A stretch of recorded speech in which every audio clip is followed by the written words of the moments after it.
नमस्कार दोस्तों, स्वागत है आपका अपना YouTube channel online digital class में। आज हम लोग सीरीज़ 1 स्टार्ट करने वाले हैं दोस्तों। जीके एमसीक्यू का 25 क्वेश्चन हम लोग आज यहाँ पर करेंगे और यह डेली क्लास होगा दोस्तों। डेली हम लोग 25 क्वेश्चन उन क्वेश्चनों के बारे में डिस्कस करेंगे जो क्वेश्चन पूछा जा चुका है या बार बार उस टॉपिक से रिपीट होता है दोस्तों। तो यहाँ मोस्ट एक्सपेक्टेड क्वेश्चन है दोस्तों, यह संभावित प्रश्न है और यहाँ से क्वेश्चन आपको देखने को मिल ही जाएगा एग्जाम में। अभी हाल ही में दोस्तों एसएससी का एग्जाम है, उसी प्रकार एनटीपीसी ग्रुप डी का एग्जाम है दोस्तों, स्टेट पीएससी का एग्जाम है, या ऑल टाइप कॉम्पिटेटिव एग्जाम के लिए बहुत ही महत्वपूर्ण क्वेश्चन आंसर सीरीज है। तो चलिए स्टार्ट करते हैं दोस्तों आज का क्वेश्चन आंसर सीरीज। तो सबसे पहले देखते हैं, पहला क्वेश्चन देखते हैं। तो पहला क्वेश्चन है, निम्नलिखित में कौन वायु प्रदूषक नहीं है? तो निम्नलिखित में कौन वायु प्रदूषक नहीं है? तो ऑप्शन ए देखे SO2, उसी प्रकार ऑप्शन बी देखे दोस्तों कार्बन मोनोऑक्साइड, उसी प्रकार ऑप्शन सी देखे कार्बन डाइऑक्साइड और ऑप्शन डी देखे तो DDT।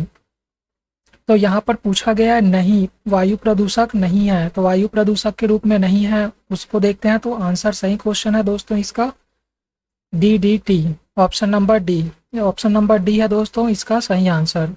आगे चलते हैं, पौधे के किस भाग से कॉफी प्राप्त होती है? तो यहाँ पर क्वेश्चन पूछा गया है पौधे के कौन से भाग से कॉफी प्राप्त होती है? तो ऑप्शन ए देखे फूलों से, बी देखे बीजों से, सी देखे पत्तियों से और डी देखे फलों से। तो इसका सही आंसर है बीजों से। तो जो कॉफी होता है दोस्तों वह बीजों से प्राप्त होती है। आगे चलते हैं, सेकंड क्वेश्चन देखते हैं। सेकंड क्वेश्चन है निकोटीन पाया जाता है। तो निकोटीन किस में पाया जाता है, यह क्वेश्चन है दोस्तों। उसका ऑप्शन देख लेते हैं, चाय की पत्तियों में, तंबाकू की पत्तियों में, कॉफ़ी के बीजों में और नीम की पत्तियों में। तो इसका सही आंसर है तंबाकू की पत्तियों में। तो निकोटीन पाया जाता है तंबाकू की पत्तियों में। आगे चलते हैं, आनुवांशिकता के जन्मदाता कौन है? आनुवांशिकता के जन्मदाता कौन है? तो ऑप्शन देखते हैं दोस्तों, लैमार्क, डार्विन, उसी प्रकार खुराना और मेंडल। तो आनुवांशिकता के जन्मदाता कौन है? तो आनुवांशिकता के जन्मदाता है दोस्तों मेंडल। जो मेंडल है दोस्तों वह आनुवांशिकता के जन्मदाता है। और यह अपना जो रिसर्च की है दोस्तों मेंडल आनुवांशिकता के जो जन्मदाता है वो मटर के पौधे पर यह अपना रिसर्च की है दोस्तों। यह भी क्वेश्चन पूछ लिया जाता है कि कौन से पौधे पर आनुवांशिकता के जन्मदाता जो मेंडल है वह रिसर्च किए थे। तो मटर के पौधे पर रिसर्च किए थे दोस्तों। आगे चलते हैं, पांचवा क्वेश्चन देखते हैं, निम्नलिखित में कौन से विटामिन में कोबाल्ट धातु पाया जाता है? तो निम्नलिखित में से कौन से धातु में कोबाल्ट धातु पाया जाता है दोस्तों? तो ऑप्शन ए देखिए विटामिन B1, उसी प्रकार विटामिन B6, उसी प्रकार विटामिन B12 और विटामिन B2। तो इसका सही आंसर है दोस्तों विटामिन B12। विटामिन B12 में कोबाल्ट धातु पाया जाता है। और कोबाल्ट धातु कौन से रोग के उपचार में काम आता है ऐसा पूछा जाए दोस्तों तो वह कैंसर के उपचार में काम आता है कोबाल्ट धातु। कोबाल्ट धातु कैंसर के उपचार में काम आता है। विटामिन से अन्य क्वेश्चन देख लेते हैं। तो विटामिन से यह क्वेश्चन भी पूछा जाता है दोस्तों कि कौन से विटामिन जल में घुलनशील है या कौन से विटामिन वसा में घुलनशील है। तो कौन से विटामिन जल में घुलनशील है तो उसको देखिए दोस्तों, तो विटामिन बी और विटामिन सी, यह दो विटामिन है जो कि जल में घुलनशील है और बाकी जितने भी विटामिन है वह वसा में घुलनशील है दोस्तों। तो विटामिन बी और विटामिन सी जो कि जल में घुलनशील है और इसके अलावा विटामिन ए है, विटामिन डी है, विटामिन ई है, विटामिन के है, ये सब विटामिन किसमें वसा में घुलनशील है। अगर विटामिन ए की कमी से अगर रोग के बारे में देखें दोस्तों तो विटामिन ए की कमी से रतौंधी रोग होता है, उसी प्रकार विटामिन बी की कमी से बेरी बेरी रोग होता है, विटामिन सी की कमी से स्कर्वी रोग होता है और विटामिन डी की कमी से रिकेट्स रोग होता है। चलिए आगे क्वेश्चन देखते हैं, नेक्स्ट क्वेश्चन। छठवां क्वेश्चन देखिए दोस्तों, आलू क्या है? आलू क्या है? तो आलू क्या है ऑप्शन देखते हैं, तना है, ऑप्शन बी देखे तो जड़ है, ऑप्शन सी देखे तो फल है, ऑप्शन डी देखे तो बीज है। तो ऑप्शन ऑप्शन जो ए है दोस्तों, आलू तना है। तो सही आंसर है ऑप्शन ए, आलू क्या है, आलू तना है। आगे चलते हैं। चेचक के वैक्सीन को सर्वप्रथम तैयार किया था। तो चेचक के वैक्सीन को सर्वप्रथम किसने तैयार किया था, यह क्वेश्चन है दोस्तों। तो उसका ऑप्शन देख लेते हैं। साल्क ने, लुइस पास्चल ने, डॉक्टर जेनर ने और लिस्टर ने। तो इसमें से सही आंसर है दोस्तों option number C, doctor Jenner ने चेचक के वैक्सीन का सर्वप्रथम तैयार किया था, चेचक के वैक्सीन को दोस्तों। आगे चलते हैं। 8वां क्वेश्चन देखते हैं। निम्नलिखित में कौन दूध को दही बनाते हैं। निम्नलिखित में से कौन से ऐसे बैक्टीरिया है जो दूध को दही में कन्वर्ट करती है। तो उसका ऑप्शन है दोस्तों खमीर, वही उसी प्रकार अगर दूसरा ऑप्शन देखें तो लैक्टोबैसिलस, उसी प्रकार तीसरा ऑप्शन देखें राइजोपस, उसी प्रकार अगर चौथा ऑप्शन देखें तो राइजोबियम। तो इसका सही आंसर है option number B, lactobacillus. Lactobacillus के कारण दूध में दही कन्वर्ट होता है दोस्तों, दूध से दही कन्वर्ट होता है। आगे चलते हैं। रडार का आविष्कार किसने किया था। अगर रडार का आविष्कार किसने किया था, इसका ऑप्शन देख लेते हैं। रॉबर्ट वाटसन, ऑप्शन बी देखिए फ्लेमिंग, ऑप्शन सी देखिए बुशवाल और ऑप्शन डी देखिए तो ऑस्टिन दोस्तों। तो इसका सही आंसर है ऑप्शन नंबर ए, ऑप्शन नंबर ए, रॉबर्ट वाटसन ने रडार का आविष्कार किया था। अगर रडार का फुल फॉर्म देखिए दोस्तों, रडार का फुल फॉर्म है radio detection and ranging system. Radio detection and ranging system radar का फुल फॉर्म है। आगे चलते हैं।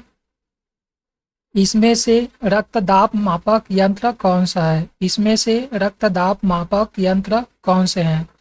तो ऑप्शन ए देखिए स्फेरोमीटर, ऑप्शन बी देखिए अमीनोमीटर, उसी प्रकार ऑप्शन सी देखिए दोस्तों स्फेग्नोमेनोमीटर, उसी प्रकार ऑप्शन डी देखिए तो अमीटर। तो इसमें से रक्तदाब मापक यंत्र कौन सा है, option number C, option number C sphygmomanometer जो है दोस्तों यह रक्तदाब मापक यंत्र है। आगे चलते हैं। इसके और ऑप्शन के बारे में जान लेते हैं दोस्तों। जो मीटर है वह इलेक्ट्रिक को मेजरमेंट करते हैं दोस्तों, इलेक्ट्रिक करंट को मेजरमेंट करने का काम आता है अमीटर। उसी प्रकार स्फेरोमीटर देखिए दोस्तों, तो spherometer radius of curve surface area को मेजर करने के लिए काम में आता है। आगे चलते हैं। 12वां क्वेश्चन देखिए। लोलक की कालावधि निर्भर करती है। लोलक की कालावधि निर्भर करती है, टाइम पीरियड किस पर निर्भर करती है। लोलक की टाइम पीरियड निर्भर करती है, तो किस पर निर्भर करती है। ऑप्शन नंबर ए द्रव्यमान पर, ऑप्शन नंबर बी लंबाई पर, ऑप्शन नंबर सी समय पर, उसी प्रकार ऑप्शन नंबर डी तापक्रम पर। तो इसका सही आंसर है लंबाई पर। लंबाई पर जो टाइम पीरियड है लोलक की वह निर्भर करती है। अगर लंबाई ज़्यादा होगा दोस्तों तो लोलक का टाइम पीरियड भी ज़्यादा होगा, और लंबाई कम होगा तो लोलक का टाइम पीरियड भी कम होगा। आगे चलते हैं। सबसे छोटा दिन होता है, सबसे छोटा दिन होता है। तो सबसे छोटा दिन कौन सा दिन होता है दोस्तों, तो उसके बारे में जानते हैं। ऑप्शन नंबर ए है 22 दिसंबर को होता है, ऑप्शन नंबर बी 23 सितंबर को होता है, ऑप्शन नंबर सी 21 मार्च को होता है, ऑप्शन नंबर डी 23 अगस्त को होता है। तो सही आंसर है सबसे छोटा दिन कौन सा दिन होता है, इसका सही आंसर है ऑप्शन नंबर ए 22 दिसंबर को सबसे छोटा दिन होता है। सबसे छोटा दिन 22 दिसंबर को होता है। और सबसे बड़ी रात पूछा जाए तो सबसे बड़ी रात भी 22 दिसंबर को होता है। उसी प्रकार अगर सबसे छोटा रात देखें दोस्तों तो सबसे छोटा रात 21 जून को होता है। 21 जून को सबसे छोटा रात होता है और सबसे बड़ा दिन होता है दोस्तों। और जो 23 दिसंबर है, 23 दिसंबर को सबसे छोटा दिन होता है, सबसे बड़ी रात होता है। आगे चलते हैं। इसका सही आंसर है ऑप्शन नंबर ए। 14 क्वेश्चन देखते हैं दोस्तों। 14वां क्वेश्चन देखें तो सोने को घोला जा सकता है, सोने को घोला जा सकता है। ऑप्शन नंबर ए है सल्फ्यूरिक अम्ल में, ऑप्शन नंबर बी है नाइट्रिक अम्ल में, ऑप्शन नंबर सी है हाइड्रोक्लोरिक अम्ल में, ऑप्शन नंबर डी है 3 भाग हाइड्रोक्लोरिक अम्ल और 1 भाग नाइट्रिक अम्ल। तो इसका सही आंसर है option number D. Option number D से इसका सही आंसर है दोस्तों 3 भाग हाइड्रोक्लोरिक अम्ल और 1 भाग नाइट्रिक अम्ल। आगे चलते हैं। हाइड्रोजन को जलाने से क्या बनेगा, हाइड्रोजन को जलाने से क्या बनेगा? तो ऑप्शन नंबर ए है ऑक्सीजन, उसी प्रकार ऑप्शन नंबर बी है दोस्तों राख, ऑप्शन नंबर सी है मिट्टी, उसी प्रकार ऑप्शन नंबर डी है पानी या ऑक्सीजन है दोस्तों। ऑप्शन नंबर ए का जो है वो ऑक्सीजन है दोस्तों, यहाँ गलती से दूसरा टाइपिंग हो गया है, तो यह ऑक्सीजन है ऑप्शन नंबर ए में। तो हाइड्रोजन को जलाने से क्या बनेगा? तो ऑप्शन नंबर ए सही है दोस्तों, ऑक्सीजन O2 बनता है हाइड्रोजन को जलाने से। आगे चलते हैं। पीतल कौन से धातु का मिश्रण है, पीतल कौन से धातु का मिश्रण है? तो पीतल कौन से धातु का मिश्रण है? ऑप्शन नंबर ए देखिए तांबा और निकिल का, ऑप्शन नंबर बी तांबा और जस्ते का, ऑप्शन नंबर सी मैग्नीशियम और जस्ते का, ऑप्शन नंबर डी निकल और जस्ते का। तो सही आंसर है दोस्तों option number B. Option number B सही आंसर है तांबा और जस्ता। पीतल कौन से धातुओं का मिश्रण है? ऑप्शन नंबर बी तांबा और जस्ता। आगे चलते हैं। लाल रक्त कणिका कहाँ बनता है, लाल रक्त कणिका कहाँ बनता है? जो आरबीसी है दोस्तों वहाँ कहाँ बनता है? ऑप्शन नंबर ए देखिए यकृत में, फेफड़े में, वृक्क में और अस्थि मज्जा में। तो सही आंसर है आरबीसी कहाँ बनता है उसका दोस्तों? तो option number D, option number D सही आंसर है अस्थि मज्जा में बनता है। अगर आरबीसी का कब्रिस्तान पूछा जाए दोस्तों, आरबीसी का कब्रिस्तान, तो वह स्प्लीन या प्लीहा, स्प्लीन या प्लीहा आरबीसी का कब्रिस्तान कहलाता है। आगे चलते हैं। रुधिर से प्लाज्मा में निम्नलिखित में से किसके द्वारा एंटीबॉडी निर्मित होती है? रुधिर से प्लाज्मा में निम्नलिखित में से किसके द्वारा एंटीबॉडी निर्मित होती है?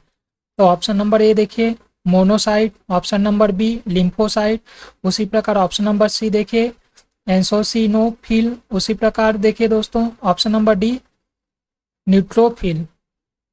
तो इसका सही आंसर है आंसर नंबर बी, लिम्फोसाइट की उपस्थिति में दोस्तों एंटीबॉडी का निर्माण होता है।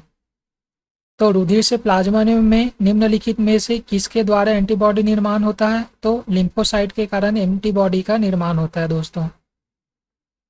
आगे चलते हैं। मानव शरीर में खून निम्न में से किसकी उपस्थिति के कारण नहीं जमता है? मानव शरीर में खून निम्न में से किसकी उपस्थिति के कारण नहीं जमता?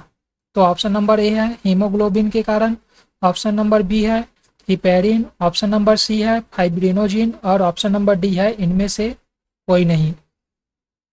तो इसका सही आंसर है ऑप्शन नंबर बी, हिपेरिन के कारण खून नहीं जमता है दोस्तों। और अगर खून जमता है बोला जाए तो इसके कारण खून जमता है, तो फाइब्रिनोजिन के कारण खून जमता है। फाइब्रिनोजेन के कारण दोस्तों खून जमता है और हिपेरिन की उपस्थिति में खून नहीं जमता।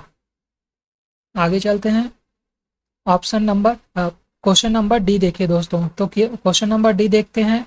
हीमोग्लोबिन का कार्य क्या है? तो हीमोग्लोबिन का कार्य क्या है? तो ऑप्शन नंबर ए एमिनो अम्ल उपलब्ध कराना, ऑप्शन नंबर बी ऑक्सीजन ले जाना, ऑप्शन नंबर सी एंजाइम उपलब्ध कराना, ऑप्शन नंबर डी उत्सर्जन में सहायता करना। तो इसका सही आंसर है ऑप्शन नंबर बी, ऑक्सीजन का परिवहन करना।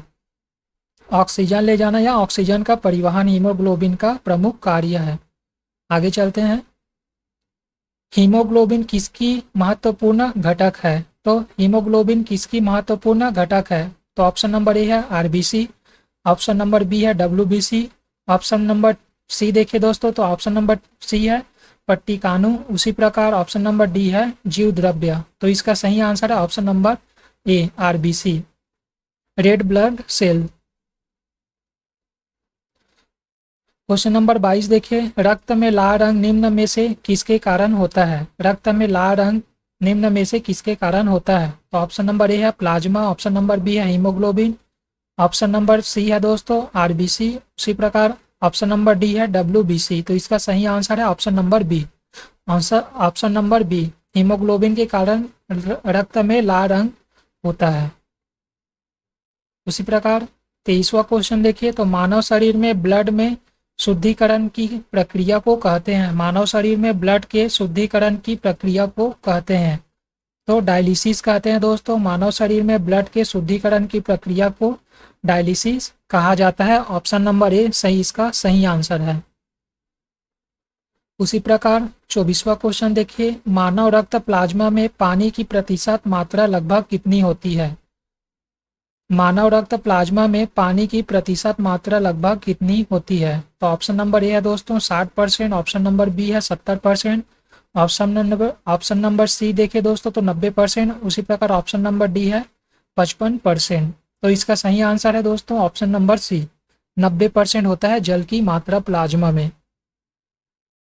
आगे चलते हैं, पेसमेकर का संबंध किससे है। पेसमेकर का संबंध किससे है। तो पेसमेकर का संबंध किससे है, इसका ऑप्शन देखिए, गुर्दा से, मस्तिष्क से, हृदय से और फेफड़े से। तो पेसमेकर का संबंध किससे है, तो पेसमेकर का संबंध दोस्तों ऑप्शन नंबर सी हृदय से है दोस्तों। हृदय से पेसमेकर का संबंध है। आज का क्लास कैसा लगा दोस्तों, लाइक एंड कमेंट करके ज़रूर बताइएगा। अगर चैनल पे नए हैं तो सब्सक्राइब जरूर कीजिएगा। यह क्लास डेली होगा दोस्तों, डेली 25 क्वेश्चन एक्सपेक्टेड क्वेश्चन लगाएंगे। यह रिपीटेड क्वेश्चन है और यहीं से क्वेश्चन पूछा जाता है, बार बार यह क्वेश्चन रिपीट होता है दोस्तों। तो इस चैनल पे बने रहिएगा और लाइक सब्सक्राइब और कमेंट जरूर कीजिएगा दोस्तों। Thank you.